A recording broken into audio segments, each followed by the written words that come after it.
We remain steadfast in our commitment in delivering local news that matters, stories that inspire, enriching the lives of Filipinos in the Philippines and across the globe. This is your GMA Regional TV. Buong puso para sa Pilipino. Ito ang inyong Regional TV News. Magandang araw, ito ang inyong Regional TV News. Hatid namin ang mga pinakamalaki at pinakahuling balita. Mula sa Luzon, ako po si Chris Zuniga. Mula rito sa Visayas, ako po si Cecil Kibod Castro. At mula naman dito sa Mindanao, ako po si Sara Hilomen Velasco. Mga kapuso, pinagdiriwang ang Feast of the Immaculate Conception sa Minor Basilica of Manaoag. Makibalita tayo live kay Jasmine Gabriel Galban ng GMA Regional TV 1 North Central Luzon. Jasmine. Chris, maaga pa lamang ay dagsana ang mga debotong nagpupunta dito sa The Minor Basilica of Our Lady of the Rosary of Manaoag para mag-alay ng panalangin at ng magsimba dito nga sa Our Lady of Manaoag. Actually, as early as 5 a.m. ay napakarami ng mga deboto mula pa sa iba't ibang probinsya. Especially ngayong araw ay ipinagdiriwang ang Feast of the Immaculate Conception. Ayon sa pamunuan ng Our Lady of Manaoag, ngayong araw ay nakaschedule ang 8 misa para ma-accommodate yung dami ng mga deboto na mula pa sa iba't ibang mga probinsya. Ayon sa pamunuan ng Manaoag PNP, ganun din sa Our Lady of Manaoag, inaasahang aabot sa mahigit 8,000 na deboto ang magsisimba ngayon sa The Minor Basilica of Our Lady of the Rosary of Manaoag. At syempre, after nilang magsimba, after nilang mag-alay ng dasal, syempre, para ma-enjoy pa rin nila ang ganda ng Manaoag, ay pupwede nang dumiretso yung mga deboto dito sa may paanan ng simbahan sa harapan lamang ng munisipyo para naman mabisita ang napakamakulay at napakagandang Candyland-inspired Christmas Village na nasa aking likuran lamang, Chris. Yan yung Christmas Village nila kung saan talagang enjoy yung mga chikiting dito dahil talagang yung disenyo ay akmang-akma para sa mga bata. Napakamakulay, napakaganda, picture perfect. Kaya naman kahit saang anggulo ay pupwedeng magpa-picture. And even kahit umaga, Chris, na hindi nakaswitch yung mga Christmas lights ay talagang maa-appreciate yung ganda ng Candyland. At syempre, Chris, isa rin sa pinaghahandaan sa ngayon ng pamunuan ng simbahan. Ganun din ng PNP, yung pagsisimula naman ng simbang gabi kung saan expected na aabot sa 3,000 to 4,000 yung mga deboto naman na pupunta sa simbang gabi. Ayon sa PNP, may mga nakadeploy na sila ng mga police personnel para matiyak yung security ng mga deboto na magpupunta dito sa Manaoag, Pangasinan. Chris? Maraming salamat, Jasmine Gabriel Galban ng GMA Regional TV 1 North Central Luzon. Itinatapo na lang ang mga aning kamatis sa Nueva Vizcaya dahil sa maraming supply. Ang detalye sa report ni Russell Simorio ng GMA Regional TV 1 North Central Luzon.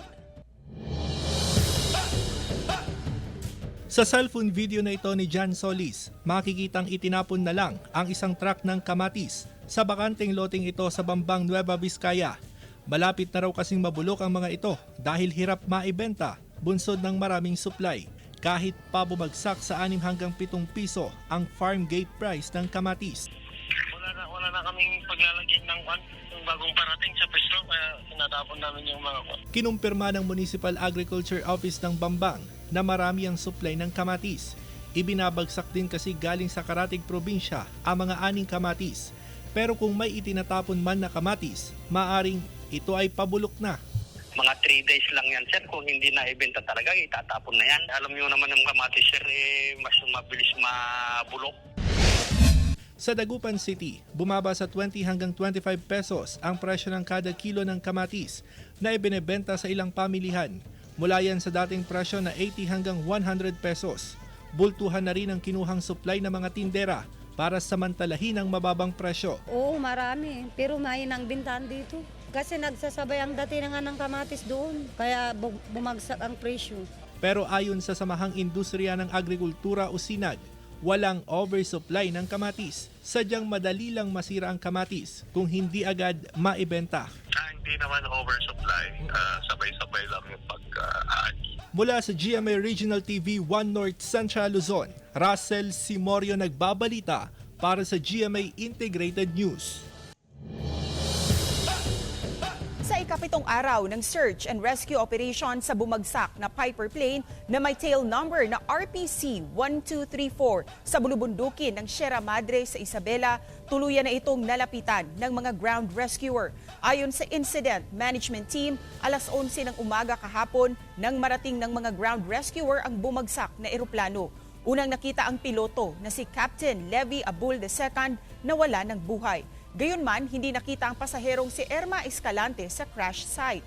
Pero paniwala ng mga otoridad, nakaligtas sa plane crash ang pasahero. May nakita kasi silang makeshift shelter na pinaniniwalaang ipinatayo nito malapit sa wreckage. Hindi pa nagbibigay ng karagdagang impormasyon ang IMT kaugnay sa pasahero.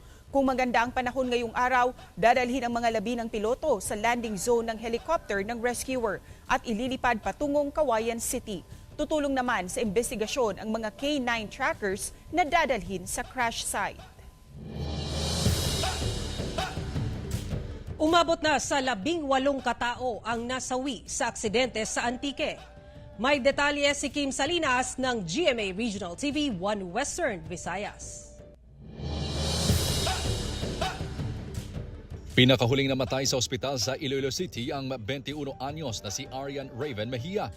Mula sa Angel Salazar Memorial General Hospital sa Antique, inilipat sa Western Visayas Medical Center si Mejia, Martes ng gabi ngunit makalipas ang halos isang araw, namatay na ito.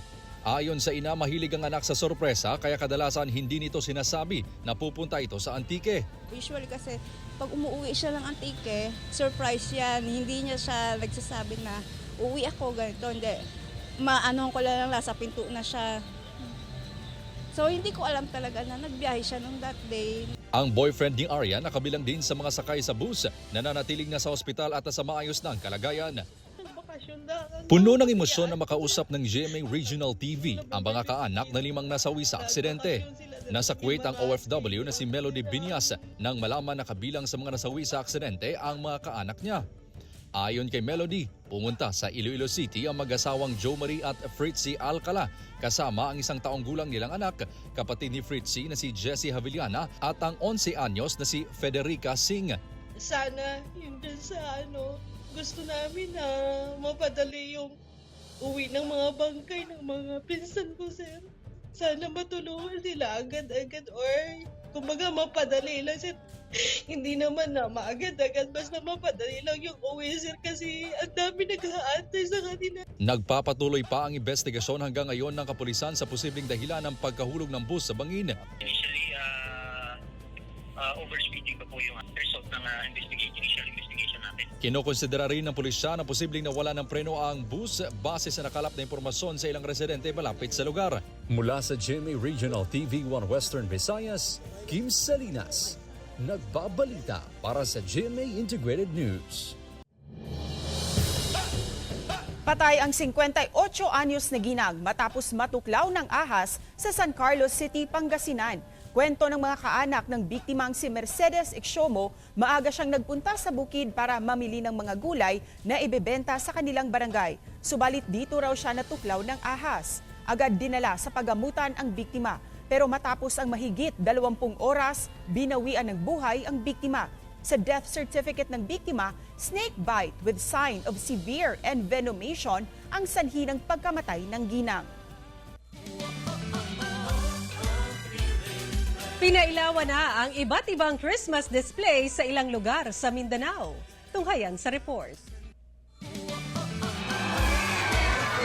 Musliman o Kristiyano, labis ang tuwa nang pailawan na ang Christmas decorations ng City Hall compound sa Lamitan City sa Basilan. Dinagsa naman ang colorful lights na hugis bahay na talaga namang dinarayo ng mga turista. Habang ang fasad ng City Hall dinisenyohan ng tenun o yakan cloth. May food park din para solved ang cravings ng mga bisita. Kaya walang Christian, walang man-Muslim, parehas lang. Basta gusto pumunta, okay lang kay Sir. Ang puso lang o respeto sa mga tao. White Christmas naman ang tema sa Christmas display sa City Plaza ng Kidapawan City. Pinailawan na sa harap ng City Hall ang 50-foot Christmas tree na gawa sa empty water bottles na nilagyan ng LED lights. Nagliwanag naman ang gabi sa Dapitan City sa Zamboanga del Norte dahil sa mga Christmas display. Kaya naman napawaw ang mga bisita sa smart lighting system ng City Hall building. Sa harap nito, may malaking Santa Claus at reindeers. Hile-hilera rin ang food stalls ng mga nais mag-food trip. At syempre, ang pinakahihintay ng lahat, ang fireworks display. Enjoy kayo, gwapo kayo ang lights. Ang opening karon sa diri sa Dapitan, dayon ang fireworks pagka nindot kayo, murag akong anak, di na ganahan manguli kay agi sa kanindot. Mula sa GMA Regional TV 1 Mindanao, Sara Hilomen Velasco, nagbabalita para sa GMA Integrated News.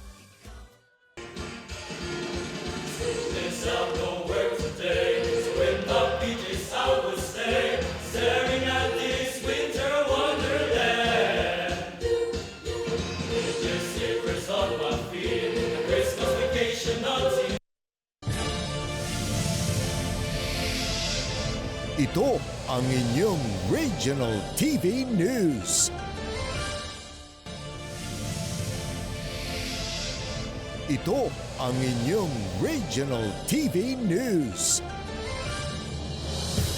Patay ang 65 anyos na lalaki matapos na makaladkad ng tren sa Gumaca, Quezon. Ang detalye sa report ni Paul Hernandez ng GMA Regional TV, Balitang Southern Tagalog. Sa ganitong kalagayan na ng abutan ng kaanak at mga residenteng nakatira malapit sa gilid ng riles ng tren ang 65 anyos sa si Danilo Caperiña ng Barangay Inaklagan, Gumaca, Quezon. Duguan at putol ang kaliwang braso ni Danilo nang makaladkad ng tren ng Philippine National Railways o PNR na agaran niyang ikinamatay. Tinatayang 30 metrong nakaladkad ang lalaki bago nakahinto ang tren. Sa investigasyon, naglalakad sa gilid ng riles si Danilo. Hindi raw nakakarinig ang biktima kaya't hindi na nito napansin ang paparating na tren. Ito pong ating mga piloto ay binusinahan naman po itong ating biktima. Marami pong pagbusina. At the po, nga po sabi nga po nag-apply din po ng preno pero hindi na rin po na patigil ang tren ay inabot po ang ating biktima. Sa kuhang larawan ng Gumaca Police, kitang naipit pa ang itaas na bahagi ng katawan ng biktima sa tren. Ayon sa pulisya, nasa katamtamang bilis ang takbo ng tren na patungong Bicol. Hindi naman po katulinan ng tren kasi I think tumatakbo lang po yan ng mga below 50 km per hour. Wala pang opisyal na pahayag ang PNR ukol sa insidente pero sa paunang abiso, may ugnayan na raw sila sa pamilya ng nasawi para sa tulong sa kanila. Ang ipinapaalala ng PNR, palaging maging alerto at mapagmasid sa paligid para iwas sakuna. So initially po natinulungan na rin po ng ating taga-PNR at isentan po yung ating dalawang piloto, yung ating pong biktima. Abiso rin ng pulisya na huwag hayaang mag-isang lumabas ng bahay ang kaanak na may kapansanan, bata man o matanda. Mula sa GMA Regional TV Balitang Southern Tagalog, Paul Hernandez nagbabalita para sa GMA Integrated News. 2 bahay ang natupok ng apoy sa magkahiwalay na sunog sa Camarines Sur at Camarines Norte. Tutukan sa report ni Jessica Kalinog ng GMA Regional TV Balitang Bicolandia. Pasado alas 10 ng umaga nitong Disyembre 6 nang sumiklab ang sunog sa bahay na ito sa Barangay Alawihaw sa bayan ng Daet, Camarines Norte. Partially damaged ang bahay kung saan umabot sa tinatayang 200,000 pesos ang halaga ng iniwang pinsala. Wala namang nasaktan sa insidente. Inaalam pa sa ngayon ng Daet Central Fire Station kung may katotohanan ang impormasyon na sinadyang sunugin ang naturang bahay. Tinitingnan po natin yung anggulo na sinasabi po na sinunog nga. Pwede po kasi magsabi kahit sino, sinunog yan, sinunog ito. So ang kailangan po natin ay matibay na ebidensya, testigo, witnesses, lahat po ng uri na magpapatunay na ito'y talagang sinunog. Samantala, naniniwala rin ng mga residente na sinadyang sunugin ang isang bahay sa Barangay Karaykayon, Tigaon, Camarines Sur. Gawa sa light materials ang bahay kaya mabilis na kumalat ang apoy. Sa ginawang mapping ng BFP Tigaon, sa kusina nagsimula ang apoy pero hindi raw sanhi ang problema sa kuryente. padagos na iniimbestigaran as in ning statement sa may sa diri kang harong saka sa testigo ngani mapatunayan kung hindi po talaga Pinoy yung sinulo o aksidente. Sa ganyan mamay pa pong testigo nakahiling sa oras pong ini. Nananawagan naman ang mga otoridad sa publiko na huwag pababayaan ang bahay na may nakasaksak na appliances at kung magbabakasyon, tiyakin pa rin na may titingin sa bahay para maiwasan ang mga insidente ng sunog lalo na ngayong holiday season. Mula sa GMA Regional TV Balitang Bicolandia, Jessica Kalinog, nagbabalita para sa GMA Integrated News. Nasagip ang 5 mangingisda matapos umanong banggain ng isang Chinese vessel ang kanilang bangka sa Occidental Mindoro. Tutukan sa report ni Denise Abante ng GMA Regional TV, Balitang Southern Tagalog. Ligtas nang nakauwi ang 5 mangingisdang lula ng bangkang pangisda na binangga umano ng foreign cargo vessel na MV Taihang 8 pasado alas 4 ng hapon ng Miyerkules sa karagatang sakop ng Barangay Paluan, Occidental Mindoro. Ayon sa Coast Guard Occidental Mindoro, nangingisda ang 5 katao sa naturang karagatan nang bigla umanong banggain ang kanilang bangka ng naturang barko na patungo sa Indonesia. Tumaob at lumubog ang kalahating bahagi ng kanilang bangka. Matapos ang insidente, iniwan na lang daw sila sa gitna ng dagat. Maaari po na hindi sila nakita o maaari din po na nakita sila pero huli na bago makapag-maneuver.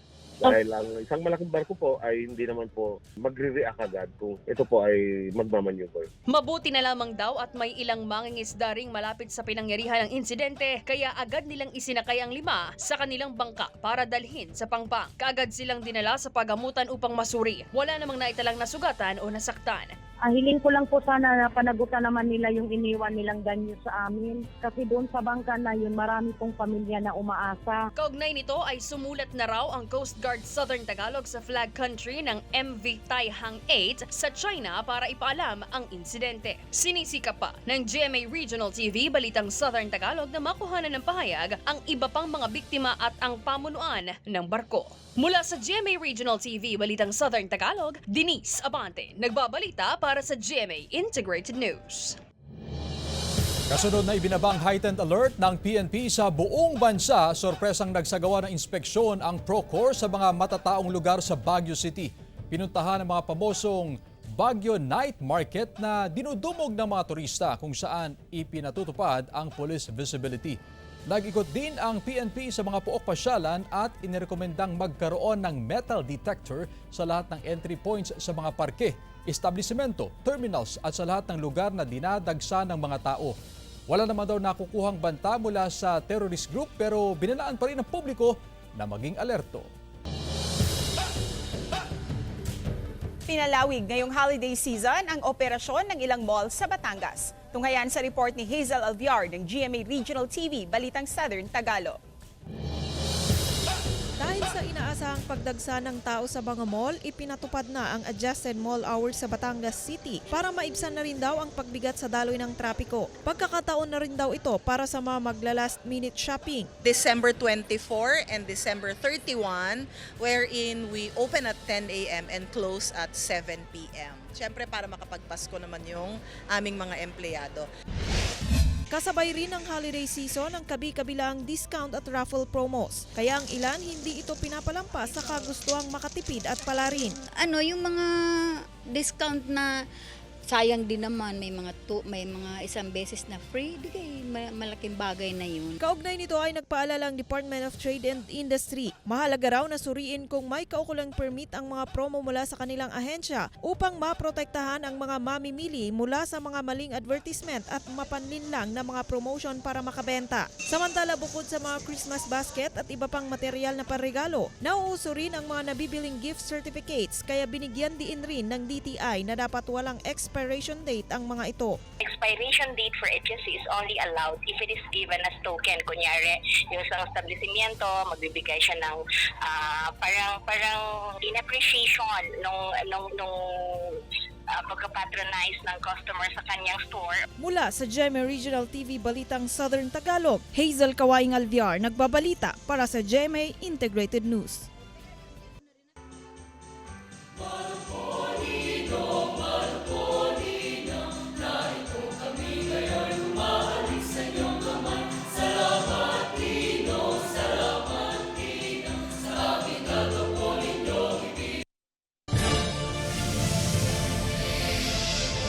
Ito ang inyong Regional TV News. Ito ang inyong Regional TV News.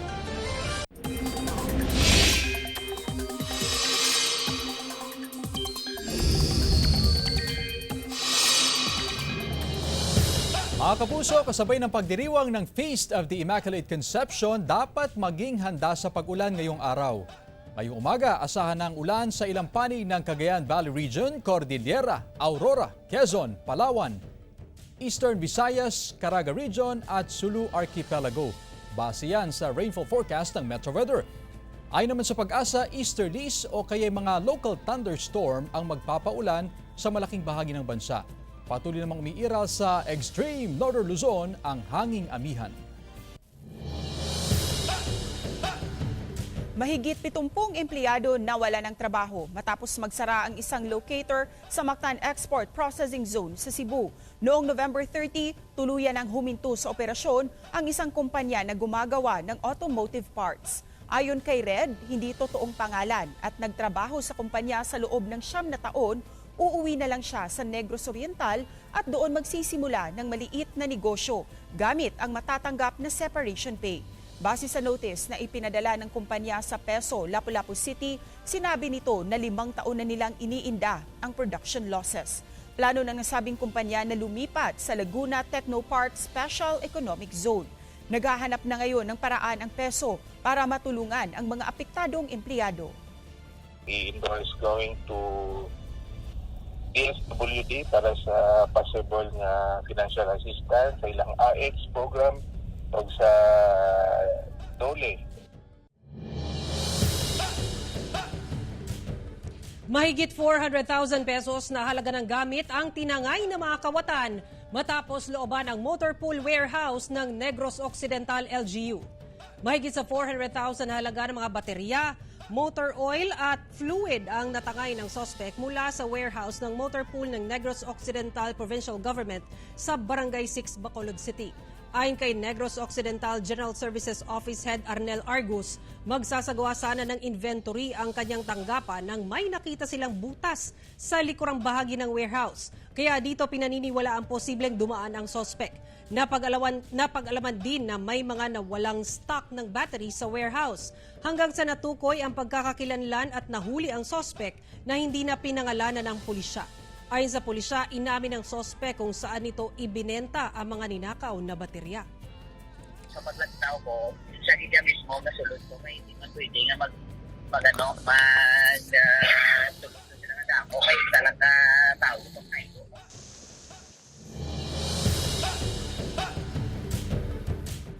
Bagong silang na biik sa Batangas City, 2 ang ari. Ang detalye sa report ni Paul Hernandez ng GMA Regional TV, Balitang Southern Tagalog.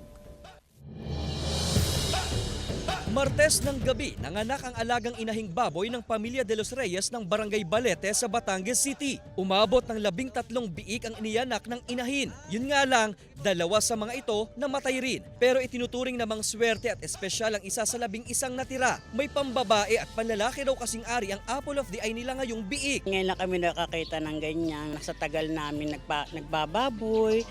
3 years na, tapos ang dami naming inahin. Siya lang ang umanak ng ganun. Pag halimbawa may awan Diyos lumaki, sabi ko nga hindi ko na ibibenta dahil surprise ha. Parang gagawin ko siyang pinaka-pansama, siyang pagdadala swerte ba? Ganun. Sabi ko gagawa ko siya ng sarili niya kulungan. Hermaphrodite ang tingin ng may-ari sa alaga nilang biik na pinangalan ng Fresca. Kinatutuwaan pa nga ito ng netizens matapos ipost sa social media. Malakas at malusog naman daw ang natatangi nilang biik. Pero para sa Provincial Veterinarian ng Batangas, walang hermaphroditism o 2 sex organ ng biik. May inguinal hernia raw ito o bumubukol na bituka. So hindi siya hermaphrodite, male and female. Hindi yun bayag sa tingin ko. Kasi wala rin siyang testicle eh. Walang penis. Babae yan, meron lang siyang inguinal hernia. Ipinaliwanag din ang kondisyon na ito sa mag-asawang Christy at Edwin. Inirekomendang ipaopera ang biik para maagapan ng kondisyon. Halimbawa ay mapapabayaan, magkakaroon ng constriction doon sa butas ng inguinal area niya. Pagka yun ay nagsara, ay di makukonstrict yung blood supply doon sa bituka, di mabubulok yun. Mababa yung survival rate niya. Sabi ng nag-aalaga sa biik, o obserbahan pa raw muna ang alaga nila sa mga susunod na araw o linggo. Kung may mapapansin mang pagbabago sa ikinikilos nito, ay sa kanila papatingnan sa espesyalista ang alaga. Mula sa GMA Regional TV Balitang Southern Tagalog, Paul Hernandez nagbabalita para sa GMA Integrated News.